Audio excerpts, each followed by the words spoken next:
Hello friends, എല്ലാ കൂട്ടുകാർക്കും നമ്മുടെ നാളത്തെ അടിപൊളി പ്രൊമോയിലേക്ക് തന്നെ സ്വാഗതം കേട്ടോ.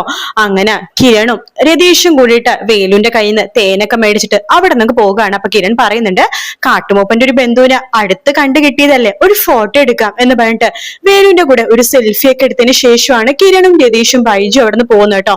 അവര് പോയി കഴിയുമ്പോഴേക്കും നമ്മുടെ വേലു മനസ്സിൽ വിചാരിക്കുന്നുണ്ട്, അവനെ കുറിച്ച്, ആ വിനായകനെ കുറിച്ച് ഇവരോട് പറഞ്ഞാൽ മതിയായിരുന്നു. ഇവര് കാട്ടിൽ വന്നിട്ട് അവനെ തീർത്ത് കളഞ്ഞാലേ എന്റെ പെണ്ണിനെ തൊട്ട അവനെ ജീവനോടെ വിടാൻ പാടില്ലായിരുന്നു എന്നൊക്കെ വേലു ഇങ്ങനെ മനസ്സിൽ വിചാരിക്കുകയാണ്. പക്ഷെ മൂപ്പൻ സമ്മതിക്കില്ല. മൂപ്പനെ എതിർത്ത് എനിക്കൊന്നും ചെയ്യാൻ സാധിക്കില്ല. പക്ഷെ ആരുമില്ലാത്ത എന്നെ മൂപ്പനാണ് എടുത്തു വളർത്തി ഈ നിലയിൽ എത്തിച്ചത്. അതുകൊണ്ട് തന്നെ ഒരിക്കലും മൂപ്പനെ ചതിക്കരുത്, മൂപ്പന്റെ വാക്കിന് വില കൊടുക്കാതിരിക്കരുത്.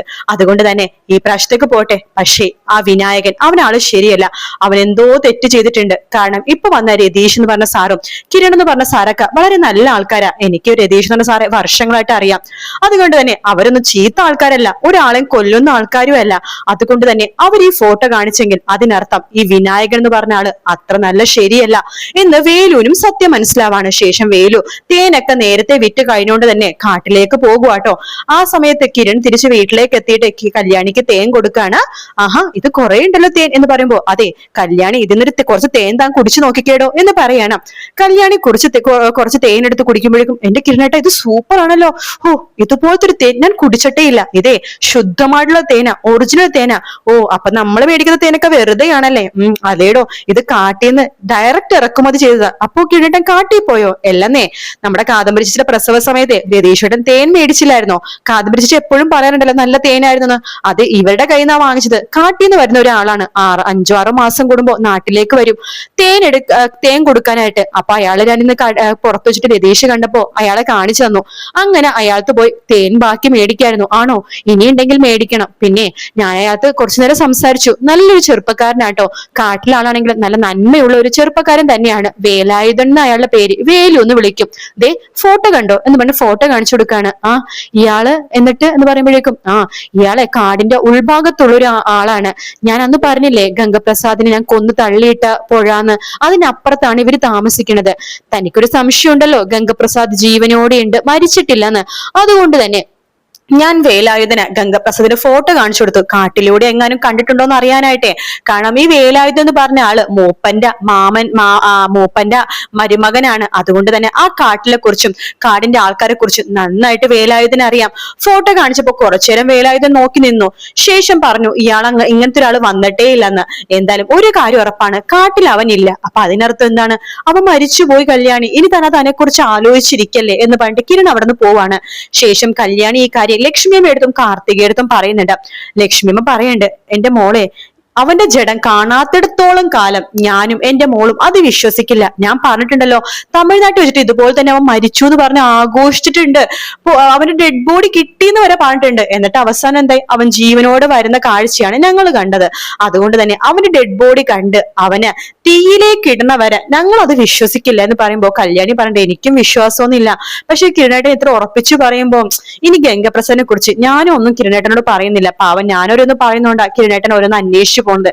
ഇനിയിപ്പോ അന്വേഷിച്ച് പോയി കിരണേട്ടന്റെ ജീവനെ പോലും ആപത്താകും. അതുകൊണ്ട് ഗംഗപ്രസാദിന്റെ ടോപ്പിക്ക് നമുക്ക് വിടാം. അങ്ങാനും അയാൾ വരുവാണെങ്കിൽ അപ്പ നോക്കാം എന്ന് കല്യാണിയും പറയാണ്. അതിനുശേഷം കാണിക്കണത് നമ്മുടെ ഗംഗപ്രസാദിനെയും അമലൂനെയും ആട്ടോ. അവര് രണ്ടുപേരും ഈ വേലു പുറത്ത് നാട്ടിലേക്ക് തേൻ വെക്കാൻ പോയത് കൊണ്ട് തന്നെ ഗംഗപ്രസാദിന് കുറച്ച് സമയം അമലുവിന് ഒറ്റക്ക് കിട്ടാട്ടോ. അവിടെ നമ്മുടെ മൂപ്പനുമില്ല, മൂപ്പന്റെ ഭാര്യ ആരും തന്നെ ഇല്ല. അതുകൊണ്ട് തന്നെ ഗംഗപ്രസാദും അമലും വളരെ എന്താ പറയേണ്ടത്, അവര് നല്ല പ്രണയിച്ച് ഇരിക്കുന്ന സമയത്ത് പ്രണയിച്ചൊക്കെ ഇരിക്കുകയാണ്. അതൊരു കാര്യം ഉറപ്പാണ്. ഗംഗപ്രസാദും അമലും നല്ല രീതിയിൽ തന്നെ ഒന്നിച്ചിട്ടുണ്ട്. അതുകൊണ്ട് തന്നെ അമല് മിക്കവാറും പ്രഗ്നന്റ് ആകും. അപ്പൊ ആ രീതിയിലാണ് പ്രൊമോയില് കാണിച്ചു കേട്ടോ. അപ്പൊ അവര് തിരിച്ച് പെട്ടെന്ന് പ്രതീക്ഷിക്കാത്ത സമയത്ത് നമ്മുടെ വേലു അങ്ങോട്ടേക്ക് വരുന്നുണ്ട്. വേലു അമലുവിനോട് പറഞ്ഞിട്ട്, അമലു നിന്റെ അടുത്ത് എത്ര പറഞ്ഞാലും മനസ്സിലാവില്ല അമലു, ഞാനിന്ന് നാട്ടിൽ തേൻ വെക്കാൻ പോയപ്പോ കണ്ട കാഴ്ച എന്താന്ന് നിനക്ക് അറിയാവോ എന്ന് ചോദിക്കാണ്. വേലായുധേട്ടൻ എന്ത് കാഴ്ച കണ്ടാലും എനിക്കെന്താ എന്ന് അമലു പറയുമ്പോ, നീ പറഞ്ഞാൽ വിശ്വസിക്കില്ല, പക്ഷെ ഞാൻ ആ കാര്യം പറയാം. ഞാനേ നാട്ടില് തേൻ വെക്കാൻ പോയപ്പോ എന്റെ കയ്യിൽ സ്ഥിരമായിട്ട് തേൻ വെക്കുന്ന ഒരു സാറുണ്ട്, രതീഷ് സാറ്. ആ സാറിന്റെ കൂടെ ഒരു കിരൺ സാർ എന്നുള്ള സാറും വന്നു. അവരൊരു ഫോട്ടോ കാണിച്ചു, ഒരാളൊക്കെ അറിയാവോന്ന് വെച്ചിട്ട്. അത് ഇവിടുത്തെ വിനായകന്റെ ഫോട്ടോ ആയിരുന്നു. എന്നിട്ട് താൻ അവന് ഒറ്റിക്കൊടുത്തോ? എടോ ദുഷ്ട, എന്നിട്ട് താൻ വിനായകനെ കുറിച്ച് അവരോട് പറഞ്ഞോടോ, സത്യം പറയടോ, താൻ അവരോട് പറഞ്ഞോടോ എന്നൊക്കെ അമല് ചോദിക്കുമ്പോ വേലു പറയുന്നുണ്ട്, എനിക്ക് അവനെ പ്രൊട്ടക്ട് ചെയ്യേണ്ട ആവശ്യമൊന്നുമില്ല, പക്ഷെ ഞാൻ മാമന് കൊടുത്ത വാക്ക് എന്നോട് മാമൻ പറഞ്ഞാണ് അവനെ കുറിച്ച് ആരോടും പറയരുതെന്ന്, അതുകൊണ്ട് മാത്രം ഞാൻ അവനെ കുറിച്ച് അവരോട് പറഞ്ഞില്ല. പക്ഷെ അമലു, നീ സൂക്ഷിച്ചോ, അവൻ എന്തോ വലിയ കള്ളനാണ്. പിന്നെ ആ നാട്ടിൽ പോയപ്പോ കണ്ട ആൾക്കാരെ അവരൊന്നും മോശക്കാരല്ല, അവരാണ് മോശക്കാര് എന്ന് അമല് പറയാണ്. വിനായകേട്ടൻ പാവമാണ്, പഞ്ചപാവമാണ് വിനായകേട്ടൻ, എന്റെ വിനായകേട്ടൻ ഒരു പാവമാണ് എന്ന് അമല് പറയുമ്പോ, പാവം നിന്റെ വിനായകേട്ടൻ ഇപ്പൊ അങ്ങനെയൊക്കെ ആയല്ലേ, ആയി, അതിന് ഇയാൾക്ക് എന്താ എന്ന് പറയാണ്. ശരി, എനിക്കൊന്നുമില്ല, നാളൊരു സമയത്ത് നീ കരയാതിരുന്നാ മതി എന്ന് പറഞ്ഞിട്ട് വേലു അവിടുന്ന് പോകുന്നുണ്ട്. ആ സമയം ഇതെല്ലാം തന്നെ നമ്മുടെ ഗംഗപ്രസാദ് കേൾക്കുന്നു കേട്ടോ. ഇനി ഇവിടെ നിന്നിട്ട് കാര്യമില്ല, കാരണം രതീഷെന്നും കിരൺ എന്നൊക്കെ വേലു പറഞ്ഞത് ഗംഗപ്രസാദ് ക്ലിയർ ആയിട്ട് കേട്ടു. അതുകൊണ്ട് തന്നെ എത്രയും പെട്ടെന്ന് ഇവിടുന്ന് പോകണം, കാരണം വേലുവിനെ വിശ്വസിക്കാൻ പറ്റില്ല. അമലുവിനെ സ്വന്തമാക്കാൻ ശ്രമിക്കുന്നത് കൊണ്ട് തന്നെ വേലുക്ക് തന്നോടൊരു ദേഷ്യമുണ്ട്. അതുകൊണ്ട് തന്നെ ഇവിടുന്ന് എത്രയും പെട്ടെന്ന് രക്ഷപ്പെടണം. പറ്റുമോ, ചിലപ്പോ ഇവൻ മൂപ്പന്റെ കാര്യം പറഞ്ഞിട്ട് ചിലപ്പോ സത്യങ്ങൾ പറഞ്ഞു കാണില്ലായിരിക്കും, പറഞ്ഞിട്ടുണ്ടെങ്കിൽ കിരണും സംഘവും ഇപ്പൊ തന്നെ ഇവിടെ എത്തിയാനെ. അതുകൊണ്ട് ഇവൻ എന്തായാലും ഇപ്പൊ സത്യം പറഞ്ഞിട്ടില്ല, പക്ഷെ ഇവൻ സത്യം പറയും, ഇവനെ വിശ്വസിക്കാൻ കൊള്ളില്ല. അതുകൊണ്ട് തന്നെ എത്രയും പെട്ടെന്ന് ഇവിടുന്ന് മുങ്ങണം എന്ന് ഗംഗപ്രസാദ് മനസ്സിൽ വിചാരിക്കുകയാണ്. അന്ന് രാത്രി തന്നെ അമലുവിനോട് ഗംഗപ്രസാദ് പറയുന്നുണ്ട്, നമുക്ക് നാളെ രാവിലെ തന്നെ ഇവിടെ നാട്ടിലേക്ക് പോകാന്ന് പറയാണ്.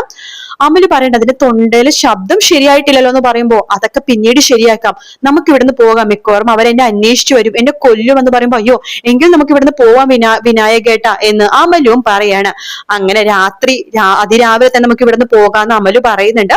അതേസമയം അന്ന് രാത്രി തന്നെ വേലുവും വിചാരിക്കുകയാണ്, ഇന്ന് നാട്ടിൽ പോയപ്പോ കണ്ട രതീഷ് സാറും കിരൺ സാറൊക്കെ വളരെ നല്ല ആൾക്കാരാണ്, അവരോട് താൻ കള്ളം പറഞ്ഞു തന്റെ മാമന് വേണ്ടിയിട്ട്, പക്ഷെ അവരൊക്കെ നല്ല ആൾക്കാരെന്ന് ഉറപ്പാണ്. അതുകൊണ്ട് തന്നെ വിനായകനാണ് ചതിയൻ, വിനായകനാണ് കള്ളം പറയുന്നത്, അവൻ എന്തോ കള്ളത്തരം കാണിക്കുന്നുണ്ട്, കള്ളനവൻ. അതുകൊണ്ട് തന്നെ അവൻ ഇനി രക്ഷിക്കാൻ പാടില്ല. സത്യങ്ങളൊക്കെ രതീഷ് സാറോടും കിരൺ സാറോടും പറയണം. നാളെ രാവിലെ തന്നെ ടൗണിലേക്ക് പോകണം, രതീഷ് സാറിന്റെ നമ്പർ കയ്യിലുണ്ടല്ലോ, ടൗണിൽ പോയിട്ട് മൊബൈലിൽ രതീഷ് സാറിനെ വിളിക്കണം എന്നൊക്കെ വേലും വിചാരിക്കുകയാണ്. പക്ഷെ അതിരാവിലെ തന്നെ അവിടെ നിന്ന് മുങ്ങാനാണ് ഗംഗപ്രസാദിന്റെ തീരുമാനം കേട്ടോ. പക്ഷെ അമലു പോകുമെന്നൊക്കെ പറയുന്നുണ്ടെങ്കിലും അമലുവിനെ ഗംഗപ്രസാദ് കൊണ്ടുപോകാനൊന്നും പോകുന്നില്ല. ഗംഗപ്രസാദ് ഒറ്റക്കാണ് നാട്ടിലേക്ക് പോണത്. കാരണം ആ ക്രിസ്മസ് പാപ്പയുടെ വേഷിടുമ്പോഴേക്കും ഗംഗപ്രസാദ് ഒറ്റക്കാണല്ലോ. അമലു കാട്ടിനുള്ളിൽ തന്നെയായിരിക്കും. അത് മാത്രല്ല, നമ്മുടെ അമലു പ്രഗ്നന്റും ആണ്. അത് അറിയുമ്പോഴേക്കും സ്റ്റെഫിക്കാണ് ഇളകാൻ പോണത്. കാരണം സ്റ്റെഫി എത്രയൊക്കെ ദുഷ്ടിയാണെന്ന് പറഞ്ഞാലും, ആൾക്കാരെ കൊല്ലാൻ നോക്കിയാലും ആൾക്കാരെ ചതിക്കാൻ നോക്കിയാലും ഗംഗപ്രസാദിനുള്ള പ്രണയം അത് വളരെ വലിയൊരു പ്രണയം തന്നെയായിരുന്നു, ഒരു ആത്മാർത്ഥ പ്രണയം തന്നെയായിരുന്നു. അതുകൊണ്ടാണല്ലോ ഗംഗപ്രസാദിന് വേണ്ടി കൊല്ലാനും ചാവാനും വരെ സ്റ്റെഫി നിന്നത്. അതുകൊണ്ട് തന്നെ ഈ അമലുവിന്റെ കേസ് പറഞ്ഞ ഗംഗപ്രസാദിന് ഒരു ശത്രുവായിട്ട് തന്നെ സ്റ്റെഫിയും കാണത്തുള്ളൂ. എന്തായാലും അമലുവിന് വലിയൊരു തിരിച്ചടി തന്നെ കിട്ടിയിരിക്കുന്നത്. ഗംഗപ്രസാദ് ആണെങ്കിൽ നാട്ടിലേക്കും വരുന്നുണ്ട്. അപ്പോഴേക്കും ആയിരിക്കും വേലു ചിലപ്പോൾ സത്യങ്ങളൊക്കെ കിരണിനോട് പറയാൻ പോണത്. എന്തായാലും ആ ഭാഗങ്ങളൊക്കെ നമുക്ക് ഈ വീക്കെൻഡ് തന്നെ കാണാൻ സാധിക്കോട്ടെ. അപ്പൊ നാളത്തെ പ്രൊമോയിൽ ഇത്രയും ഭാഗം മാത്രമേ കാണിക്കുന്നുള്ളൂ. വീഡിയോ ഇഷ്ടപ്പെടുകയാണെന്നുണ്ടെങ്കിൽ ലൈക്ക് ചെയ്യാനും സബ്സ്ക്രൈബ് ചെയ്യാനും കമന്റ് ചെയ്യാനും മറക്കല്ലേ. മറ്റൊരു വീഡിയോ ആയിട്ട് കാണാം friends. Take care, bye bye.